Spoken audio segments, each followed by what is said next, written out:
Hi hello ನಮಸ್ಕಾರ. Welcome to simple Soujanya YouTube channel. ನೀವೆಲ್ಲರೂ ಚೆನ್ನಾಗಿದ್ದೀರಾ ಅನ್ಕೋತೀನಿ. ನಾನು ಕೂಡ ತುಂಬಾ ಚೆನ್ನಾಗಿದ್ದೀನಿ. ಇವತ್ತು ನನ್ನ ವಿಡಿಯೋ ಯಾವ್ದ್ರ ಬಗ್ಗೆ ಆಗಿರುತ್ತೆ ಅಂತ ಹೇಳೋದಕ್ಕೂ ಮುಂಚೆ ಯಾರೆಲ್ಲ ನನ್ನ ಚಾನಲ್ನ ಫಸ್ಟ್ ಟೈಮ್ ನೋಡ್ತಾ ಇದ್ದೀರೋ ಅವರೆಲ್ಲ ದಯವಿಟ್ಟು ಸಬ್ಸ್ಕ್ರೈಬ್ ಮಾಡಿ, ಹಾಗೆ ಪಕ್ಕದಲ್ಲಿ ಕಾಣುವ ಬೆಲ್ ಬಟನ್ನ ಪ್ರೆಸ್ ಮಾಡಿ. ಎಸ್ ಫ್ರೆಂಡ್ಸ್, ಇವತ್ತು ನನ್ನ ವಿಡಿಯೋ ಶುಂಠಿ ಕಷಾಯ ಮಾಡ್ಕೊಳ್ಳೋದು ಹೇಗೆ ಅಂತ ತೋರಿಸೋದಕ್ಕೆ ಈ ಒಂದು ವಿಡಿಯೋ ಮಾಡ್ತಾಯಿದ್ದೀನಿ. ನಿಮ್ಮೆಲ್ಲರಿಗೂ ಗೊತ್ತು, ಇವಾಗ ತುಂಬ ಕೊರೋನಾ ವೈರಸ್ ಅದು ಇದು ಅಂತ ಬರ್ತಾ ಇದೆ. ಕಾಯಿಲೆ ಯಾವ ರೀಸನಿಂದ ಬರುತ್ತೆ ಅಂತ ಹೇಳೋದಕ್ಕಾಗಲ್ಲ. ನಾರ್ಮಲಾಗೂ ಕೂಡ ಬರುತ್ತೆ. ಯಾವಾಗ ಬೇಕಾದರೂ ಕೆಮ್ಮು ಬರ್ಬೋದು, ಶೀತ ನೆಗಡಿ ಆಗ್ಬೋದು. ಸೊ ಅದೆಲ್ಲದಕ್ಕೂ ಒಂದು ಮನೆ ಮದ್ದು ಅಂತ ಒಂದಿರುತ್ತೆ. ಫಸ್ಟು ನಾನು ಹೇಳೋದು ಏನಂತಂದರೆ, ಫಸ್ಟು ಮನೆ ಮದ್ದನ್ನ ಟ್ರೈ ಮಾಡಿ. ಮನೆಯಲ್ಲಿ ನ್ಯಾಚುರಲ್ ಆಗಿ ಯೂಸ್ ಮಾಡಿ ಇಂಗ್ರೀಡಿಯೆಂಟ್ಸ್ನ ಯೂಸ್ ಮಾಡಿ ಮಾಡಿರೋವಂಥ ಒಂದು ಮನೆ ಮದ್ದು ಔಷಧಿ ಇರುತ್ತೆ.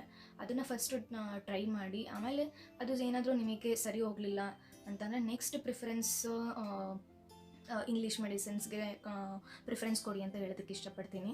ಸೊ ಇವಾಗ ನಾನು ತೋರಿಸೋ ಮನೆ ಮದ್ದು ಶುಂಠಿ ಕಷಾಯ ಹೇಗಿರುತ್ತೆ ಅಂತ, ಹೇಗೆ ಮಾಡೋದು, ಅದಕ್ಕೆ ಏನೆಲ್ಲ ಇಂಗ್ರೀಡಿಯೆಂಟ್ಸ್ ಬೇಕಾಗುತ್ತೆ ಅಂತ ನೋಡೋಣ ಬನ್ನಿ. ಅರಿಶಿನ, ಬೆಲ್ಲ, ಜೀರಿಗೆ ಪುಡಿ, ಶುಂಠಿ, ತುಳಸಿ ಎಲೆ, ದೊಡ್ಡಪತ್ರೆ ಎಲೆ, ಒಂದೆಲಗಿನ ಎಲೆ, ಪುದೀನ. ಮೊದಲಿಗೆ ಒಂದು ಬೌಲ್ನಲ್ಲಿ ನೀರು ಹಾಕಿ ಅದನ್ನು ಚೆನ್ನಾಗಿ ಬಿಸಿ ಆಗಿದ ನಂತರ ನಾವು ಎಲ್ಲ ಇಂಗ್ರೀಡಿಯೆಂಟ್ಸ್ನೂ ಹಾಕಿ ಚೆನ್ನಾಗಿ ಕುದಿಸ್ಕೊಳ್ಬೇಕು.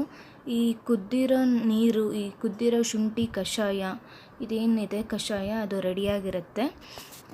ಇದು ಕಷಾಯ ರೆಡಿಯಾಗಿದ್ದನ್ನು ನಾವು ನಮ್ಮ ಗಂಟಲು ನೋವೇನಿದೆ ಅಥವಾ ಕೆಮ್ಮು, ನೆಗಡಿ, ಶೀತ ಏನೇ ಆಗಿದ್ದರೂ ಈ ಒಂದು ಕಷಾಯ ತುಂಬಾ ಒಳ್ಳೆಯದು.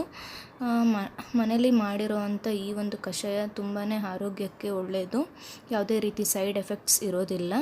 ಇದು ಚೆನ್ನಾಗಿ ಕಾದಿದ ನಂತರ ನಾವೇನು ಮಾಡ್ತೀವಿ, ಒಂದು ಸೋಸಬೇಕು. ಇದನ್ನು ನಾವು ಒಂದು ಸಪ್ರೇಟ್ ಗ್ಲಾಸ್ ತೊಗೊಂಡು ನಾವೇನು ಅದನ್ನು ಕುದಿಸಿರ್ತೀವಿ ಅದನ್ನು ನಾವು ಒಂದು ಸೋಸ್ಕೊಂಡು ಸಪ್ರೇಟ್ ಒಂದು ಗ್ಲಾಸಿಗೆ ಸೋಸ್ಕೊಂಡು ಚೆನ್ನಾಗಿ ಸೋಸಿದ ನಂತರ ಆ ಒಂದು ಕಷಾಯ ರೆಡಿಯಾಗಿರುತ್ತೆ. ಸೊ ಈ ಒಂದು ಕಷಾಯ ಇವಾಗ ರೆಡಿಯಾಗಿದೆ. ಈ ಕಷಾಯನ ನಾವು ಸೋಸ್ಕೊಂಡಿದ್ದೀವಿ. ಇದನ್ನು ಇವಾಗ ಕಷಾಯ ರೆಡಿಯಾಗಿದೆ. ಎಸ್ ಫ್ರೆಂಡ್ಸ್, ನೋಡಿದ್ರಲ್ಲ ಹೇಗೆ ಸಿಂಪಲ್ಲಾಗಿ ಈಸಿಯಾಗಿ ಸುಲಭವಾಗಿ ಮನೆಯಲ್ಲೇ ಮಾಡ್ಕೊಳ್ಳೋದು ಶುಂಠಿ ಕಷಾಯ ಮಾಡ್ಕೊಳ್ಳೋದು ರೆಸಿಪಿ. ಆ ಒಂದು ಕಷಾಯ ಮಾಡ್ಕೊಳ್ಳೋದು ರೆಸಿಪಿ ನಿಮಗೆಲ್ಲರಿಗೂ ಗೊತ್ತಾಗಿದೆ. ಇವಾಗ ಮನೆ ಹತ್ರನೇ ಸಿಗುವಂಥ ಚಿಕ್ಕ ಪುಟ್ಟ ಒಂದು ಇಂಗ್ರೀಡಿಯೆಂಟ್ಸ್ನ ತಗೊಂಡು ಈ ಒಂದು ಕಷಾಯನ ತಯಾರು ಮಾಡಿರೋದು.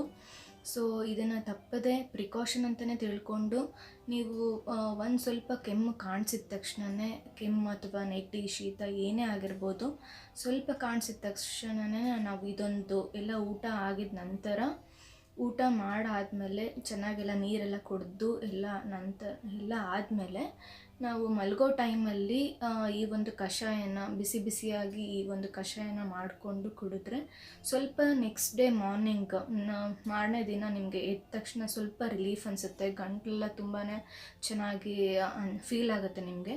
ಇದನ್ನೇ ಒಂದು 2 ದಿನ ಕಂಟಿನ್ಯೂ ಮಾಡಿದ್ರೆ ನಿಮಗೆ ನಿಮ್ಮ ಆರೋಗ್ಯ ಸುಧಾರಿಸ್ಬೋದು. ಗಂಟಲು ನೋವಾಗಿರ್ಬೋದು, ಗಂಟಲು ಕೆರೆತ ಆಗಿರ್ಬೋದು, ಇವೆಲ್ಲ ವಾಸಿಯಾಗುತ್ತೆ. ಏನೇ ನೆಗಡಿ, ಶೀತ ಏನೇ ಆಗಿರ್ಬೋದು, ಇದೆಲ್ಲ ಕಾಯಿಲೆ ದೂರ ಆಗುತ್ತೆ ಅಂತ ಹೇಳೋದಕ್ಕೆ ಇಷ್ಟಪಡ್ತೀನಿ. ಸೊ ನನ್ನ ಫಸ್ಟ್ ಪ್ರಿಫರೆನ್ಸ್ ಮನೆ ಮದ್ದು. ಸೊ ನ್ಯಾಚುರಲ್ಲಾಗಿ ತಯಾರಿಸಿರೋವಂಥ ಈ ಒಂದು ಮೆಡಿಸಿನ್ ಎಲ್ಲರಿಗೂ ಕ್ಯೂರ್ ಆಗುತ್ತೆ ಅಂತ ಅಂದ್ಕೊಂಡಿದ್ದೀನಿ. ಸೊ ನಾವು ಕೂಡ ಮನೆಯಲ್ಲಿ ಇದನ್ನೇ ಬಳಸೋದು. ನೆಕ್ಸ್ಟ್ ಪ್ರಿಫರೆನ್ಸ್ ನಾನು ಏನಾದರೂ ಕಾಯಿಲೆ ನೆಕ್ಸ್ಟ್ ಪ್ರಿಫರೆನ್ಸ್ ಕೊಡೋದೇ ಇಂಗ್ಲೀಷ್ ಮೆಡಿಸಿನ್ಸ್ಗೆ. ಏನಾದರೂ ಇಲ್ಲಿ ವಾಸಿ ಆಗಿಲ್ಲ ಅಂತ ಅಂದರೆ, ನಿಮ್ಗೇನಾದರೂ ಸರಿ ಹೋಗಲಿಲ್ಲ ಅಂತ ಅಂದರೆ ಖಂಡಿತವಾಗ್ಲೂ ನೀವು ಇಂಗ್ಲೀಷ್ ಮೆಡಿಸಿನ್ಸ್ನ ತಗೊಳ್ಬೋದು ಡಾಕ್ಟರ್ ಸಜೆಷನ್ಸ್ ಮೇಲಿಂದ. ಈ ಒಂದು ವಿಡಿಯೋ, ಈ ಒಂದು ಸ್ಮಾಲ್ ಇನ್ಫಾರ್ಮೇಷನ್ ನಿಮಗೆಲ್ಲ ತಲುಪಿದೆ ಅಂತ ಅನ್ಕೋತೀನಿ. ಈ ಒಂದು ಪುಟ್ಟ ರೆಸಿಪಿ ನಿಮಗೆಲ್ಲ ಇಷ್ಟ ಆಗಿದೆ ಅಂತ ಅನ್ಕೋತೀನಿ. ನಿಮಗೆಲ್ಲ ಇಷ್ಟ ಆಗಿದ್ದರೆ ನೀವು ಮಾಡಬೇಕಾಗಿರೋದು ಇಷ್ಟೇ, ನನ್ನ ಚಾನಲ್ನ ಲೈಕ್ ಮಾಡಿ, ಶೇರ್ ಮಾಡಿ, ಹಾಗೆ ಈ ಒಂದು ವಿಡಿಯೋನ ಮತ್ತಷ್ಟು ಜನಕ್ಕೆ ಶೇರ್ ಮಾಡಿ ಅಂತ ಹೇಳೋದಕ್ಕೆ ಇಷ್ಟಪಡ್ತೀನಿ. ಹಾಗೆ ಸಬ್ಸ್ಕ್ರೈಬ್ ಮಾಡೋದನ್ನು ಕೂಡ ಮರಿಬೇಡಿ. Thank you so much for watching this video.